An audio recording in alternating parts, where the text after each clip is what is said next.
Hello and welcome back to the workshop. Here's my 1997 PC that you could see in my previous video.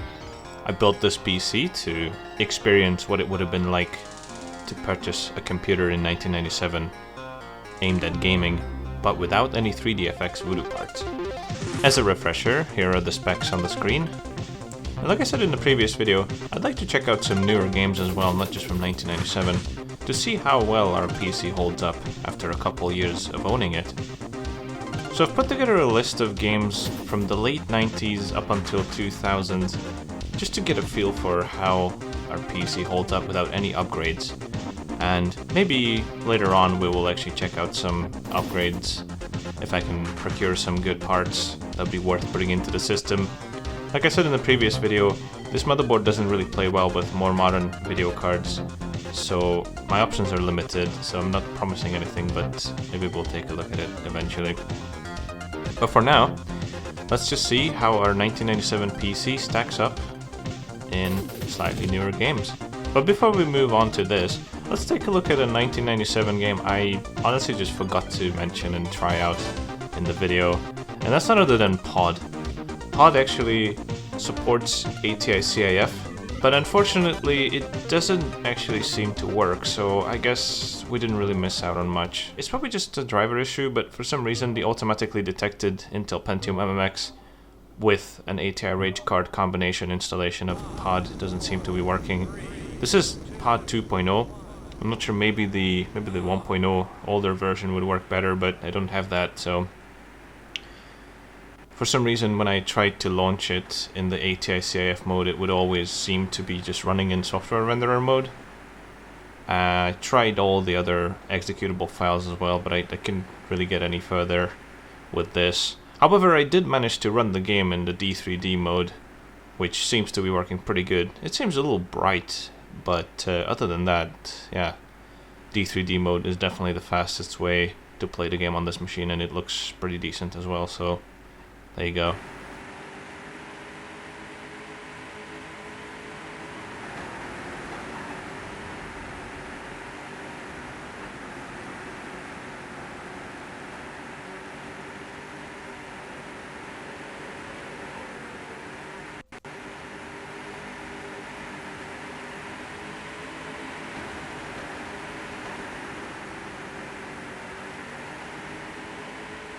I'm going to take a look at the games in this video in no particular order, just basically randomly.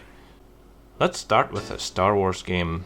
This is Star Wars Rogue Squadron, the first one in the series, and it's basically a Nintendo 64 port, as far as I know. It supports Direct 3D and 3DFX Glide as well. We're in Direct 3D mode here, and it seems to be working really nicely.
The frame rate isn't perfect, but it still definitely runs better than the N64 version.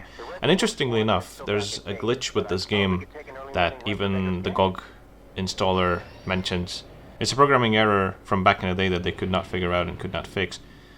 If you're playing on a fast system where the game runs super well. The camera just starts to just move away from your ship further and further. You could fix that by pressing one of the camera keys, but this was actually not an issue on this machine because it's slow enough to where the glitch doesn't happen.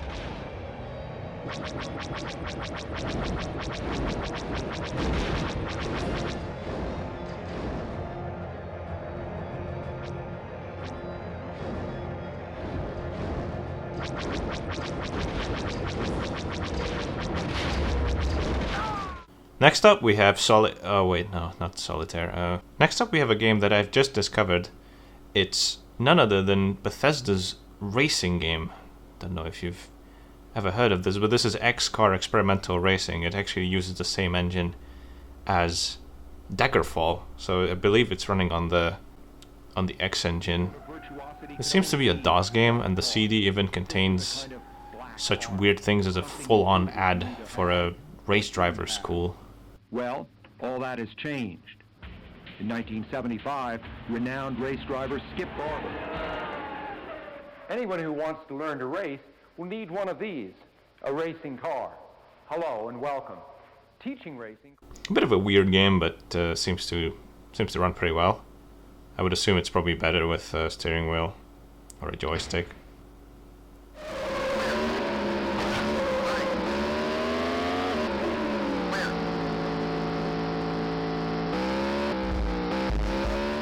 This seems to be running in software renderer mode. I'm not sure if it's got any sort of 3D accelerated mode. It might have a 3DFX glide, I'm not sure, but yeah, this game seems to be working okay.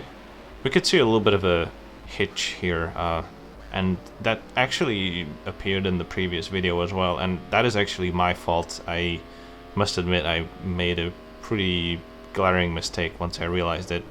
Well, after installing Windows 95, I forgot to enable DMA mode for the hard drives. I always do that for Windows 98, I always turn on DMA mode, but somehow it just slipped my mind and I just did not enable DMA mode, so it doesn't really hinder our performance figures. It's mainly the occasional stuttering that might happen, like when the game just sort of comes to a halt for a split second and moves on. That might have been the cause of me forgetting to enable DMA mode, so sorry about that, but it really doesn't hinder our performance that much.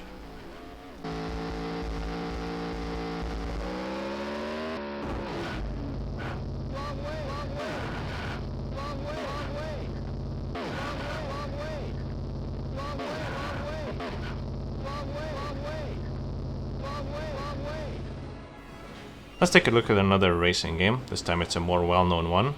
It's none other than 1998's Need for Speed 3 Hot Pursuit. Contrary to popular belief, this game actually has a 3D, direct 3D renderer, not just glide. It's only Need for Speed 2 that doesn't have a D3D renderer. This game does have one, and it seems to be working pretty good. We do have some text glitching in the menu, but it doesn't really hinder our experience, and the game seems to be perfectly playable. While the shadows do appear a little bit blocky, the performance is really good, I think. For a 1997 PC, this game is looking really good and runs pretty good as well. I would have been certainly happy to play this game just like this.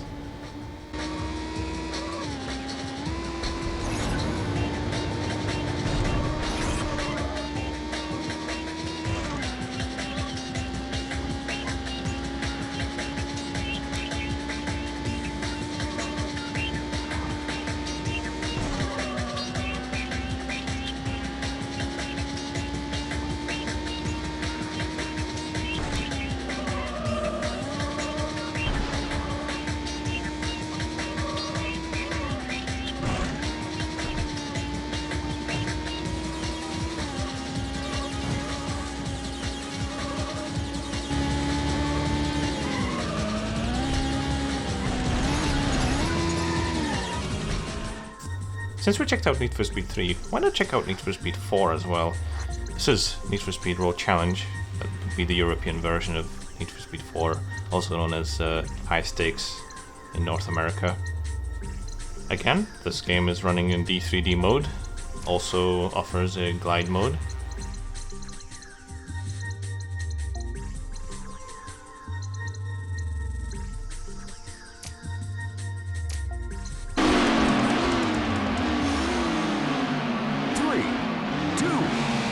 1, go!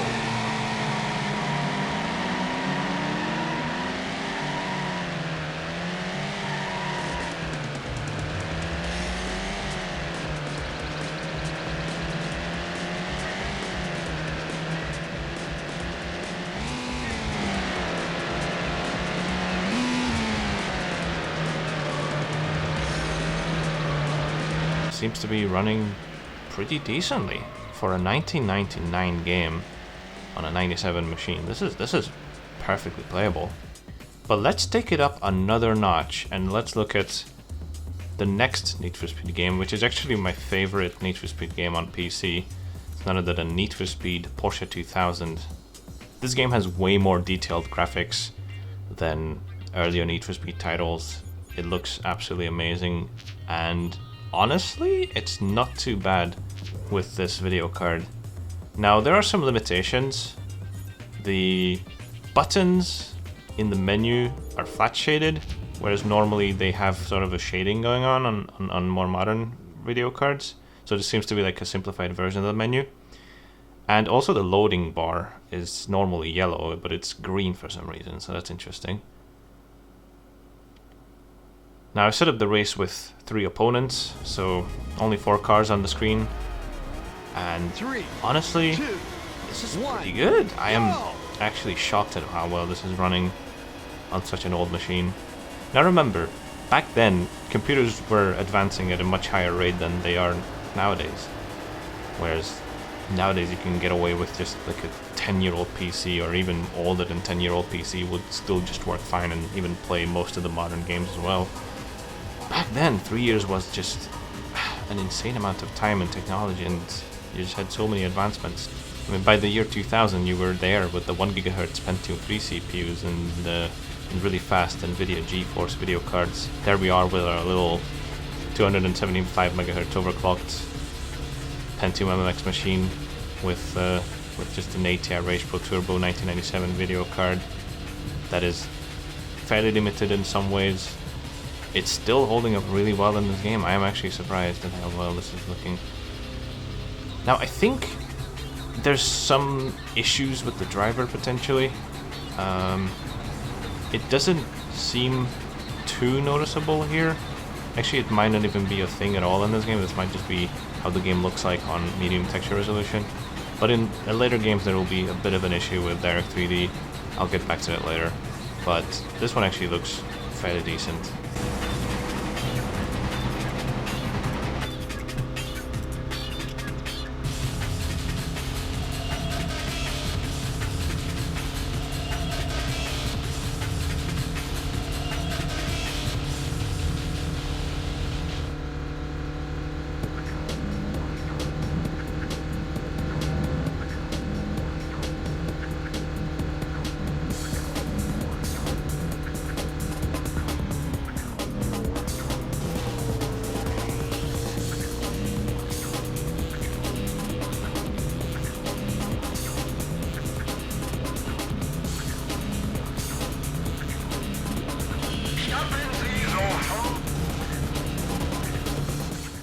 Now let's check out the sequel to a game I actually checked out in the previous video. The sequel to GTA 1, GTA 2 came out in 1999, and only a 2-year difference, but if you think back, actually GTA 1 was a little slow when we upped the resolution to around 640 by 480 and 800 by 600, and this game just increases the detail even further, and it sort of shows that our PC is starting to struggle with this game. This is actually the game where I realized that the DMA mode was off and turned it back on, but it didn't seem to help the performance. At first I thought it was trying to access the hard drive or CD-ROM and that's why it was stuttering, but nah, I think we're probably hitting either a CPU or a GPU limit. Unfortunately, I can't really force this game into 320 by 240. Maybe there's a hack to get that working, I'm not sure. But actually increasing the resolution didn't seem to slow down the game too much, so I'm not sure if it's the graphics chip or the CPU limiting us. This game has like similar minimum system requirements as our PC, so it really is just struggling. So I wouldn't want to play this game like this, but I'm not saying that I wouldn't have been able to play the game like this if this was my only option. If anything, it makes it easier to see what's ahead of you, because that is one of the #1 things that I'm struggling with in top-down view GTA games, is like where, you know, I can't see ahead of myself far enough and keep crashing into stuff. But yeah, this game is a tad slow, but there you go. Let me know what you think. Do you think it's the CPU holding us back, or is it the video card?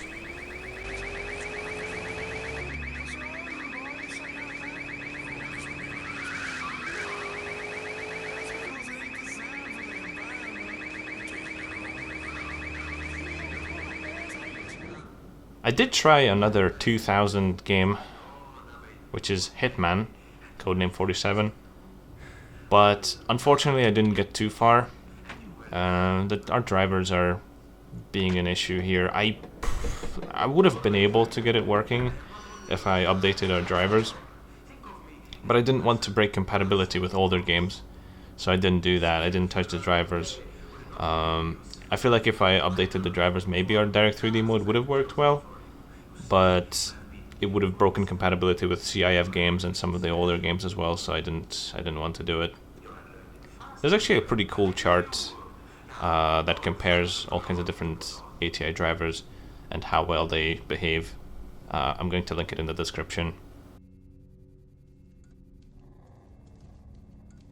So while in Direct 3D mode we have these weird graphical errors in the game and it kind of makes it unplayable, this game actually supplies 3 different rendering modes: Direct 3D, OpenGL, and Glide. So I tried the OpenGL mode and it does seem to work better. We don't get any graphical glitches. However, once we get to the menu, the game just crashes. Hello,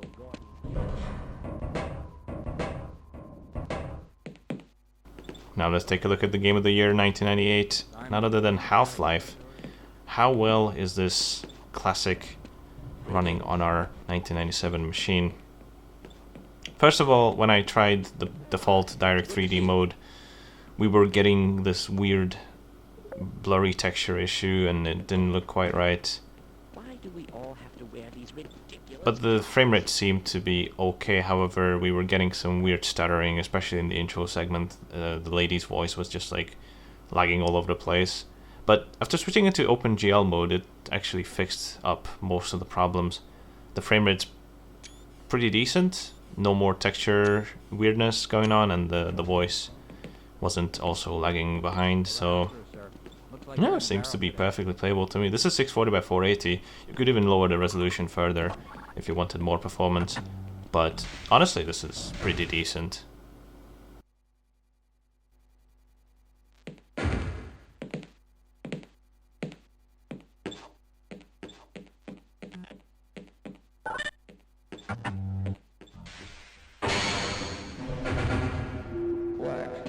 Topside temperature is 93 degrees.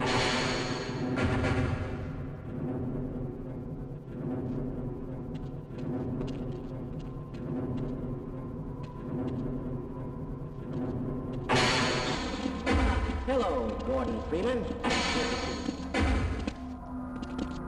Hello there.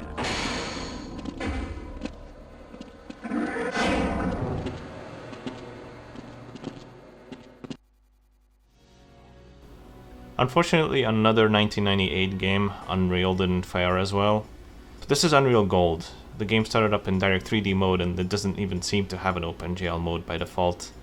It wasn't selectable. It's running in 320 by 240 at first, and it's actually decent speed-wise, but it kind of looks like a blurry N64 game.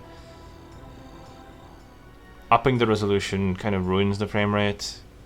And then I found a hack with which I could enable OpenGL mode, but it was super slow when displaying larger areas. I think you would need to force the resolution to 320 by 240, but even still it seems kind of slow. It does slow down even then. So this might just be way too much for our system.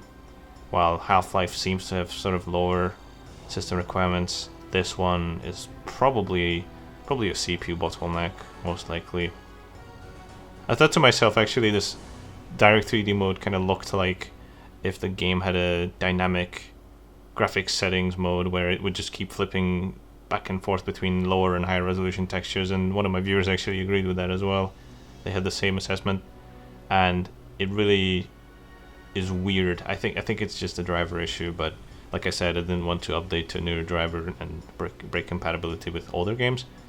OpenGL mode seemed to have worked better, and yeah, the performance is still really slow. Now let's check out a game that I thought my PC was gonna absolutely struggle with, because this is actually a really demanding game, especially if you turn up the settings. It's a kind of insane, because it's a sandbox game, and you get to roam around a huge city, and there's so many things rendered in, a bunch of houses, buildings, cars, pedestrians, and objects. But I sort of just left everything on the default settings, and I was very surprised at how well the game ran.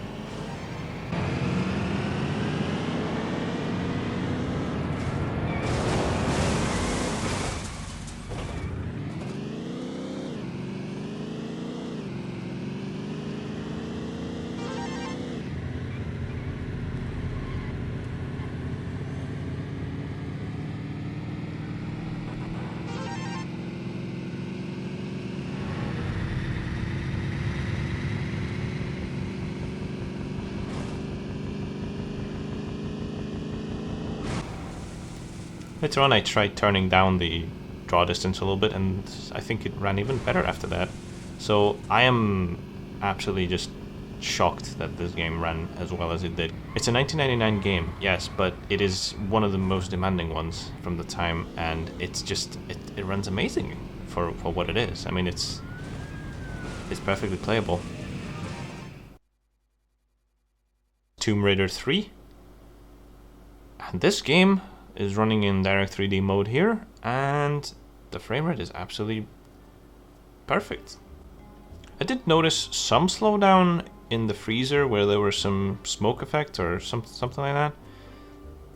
But then again, this game has a 30 FPS limiter, so it doesn't really stretch the video card too much.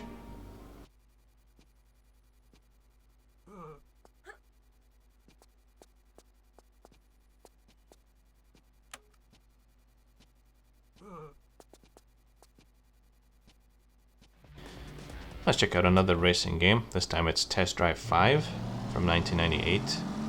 And again, I was surprised. This one's running really, really well. And looks good too.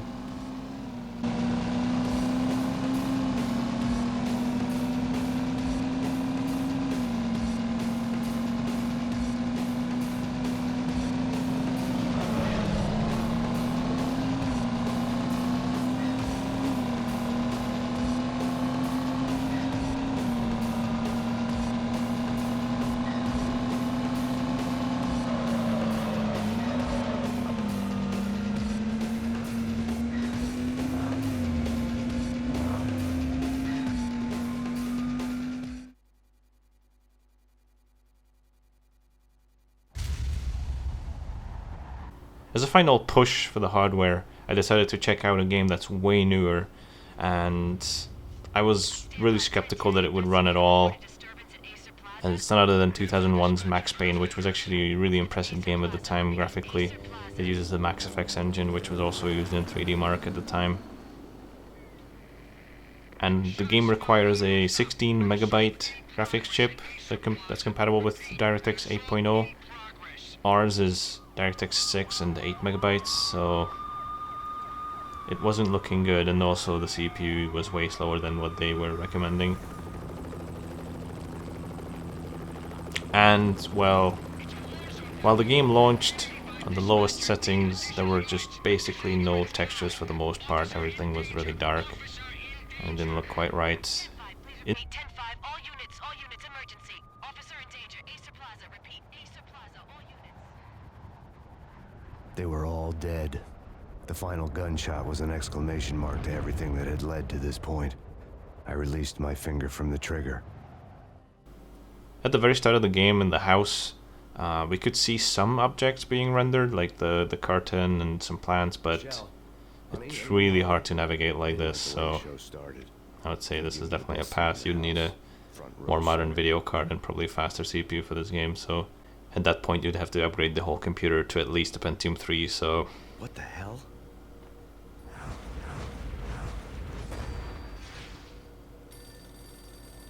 And with that, we've come to the end of another video. So this is how the machine held up in the subsequent years after its purchase in 1997. And honestly, it's kind of a mixed bag. I was not expecting it to do so well in some of the games, and in other games it was pretty lackluster. You would have been able to get away with it, I think. A lot of the heavy hitters are still super playable. Some games I could not try simply because they are not compatible with 95, and or they required more video memory than what we have available, like GTA 3. I would have liked to try, but it requires 98 and 12 megabytes of video RAM, so that was out of the question. But yeah, if you have any comments or questions about this, be sure to post it in the comment. And if you maybe want to see some more games being played on it, then go ahead and let me know. I was mostly going for games that were fairly demanding, so I wasn't really trying games that are inherently 2D, such as strategy games and like Sims and stuff like that. I didn't try some of these classics because I just knew that they would probably run really well, but I can always make more videos about this machine if you guys are interested, and maybe eventually I'll be able to upgrade it with some parts, but yeah, we'll see about that. Anyways, thanks very much for watching, and I'll see you again in another video. And if you'd like to see the process of recording gameplay for these videos, then be sure to check out my Twitch stream, because all of this was also live streamed on my Twitch stream, and then I was recording the gameplay, putting it into this video. So there you go. Link in the description. Take care and see you later.